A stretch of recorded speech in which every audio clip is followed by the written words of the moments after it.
Hi there, আসসালামু আলাইকুম।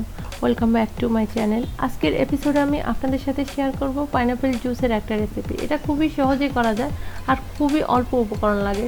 চলুন আমরা দেখে নিচ্ছি আমাদের কী কী লাগছে। আমি এখানে নিয়েছি চিনি, বিট লবণ আর নিয়েছি আনারস। এবার একটা ব্লেন্ডারের জারে আমি প্রথমে আনারসগুলো নিয়ে নেব।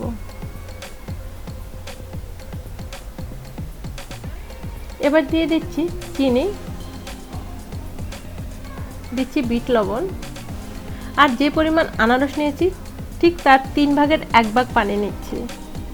আনারসের জুসে পানি খুব একটা লাগে না, যত কম দিয়ে করা যায় ততই খেতে বেশি ভালো হবে। আমি 30 থেকে 35 সেকেন্ডের মতো এটা ব্লেন্ড করে নিচ্ছি। ব্লেন্ড করা হয়ে গেলে এবার একটা ছাঁকনি দিয়ে ছেঁকে নিচ্ছি। তো ভিউয়ার্স, আমার আজকের এই রেসিপিটি যদি আপনাদের ভালো লাগে তাহলে অবশ্যই আমার চ্যানেলটিকে সাবস্ক্রাইব করবেন, সাথে থাকা বেল আইকনে একটা ক্লিক করে রাখবেন। এতে করে আমি নতুন কোনো রেসিপি আপলোড করলে সবার আগে আপনি নোটিফিকেশন পেয়ে যাবেন।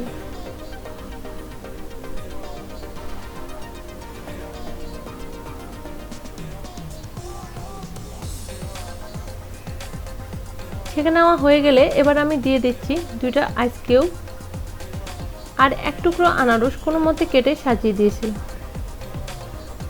তো ভিউয়ার্স, আমি আশা করি আমার আজকের এই রেসিপিটি আপনাদের ভালো লাগবে। আপনারা বাসায় অবশ্যই ট্রাই করবেন আর ভালো লাগলে কমেন্ট বক্সে কমেন্ট করে জানিয়ে দেবেন। তো আল্লাহ হাফেজ, সবাই সুস্থ থাকবেন, ভালো থাকবেন।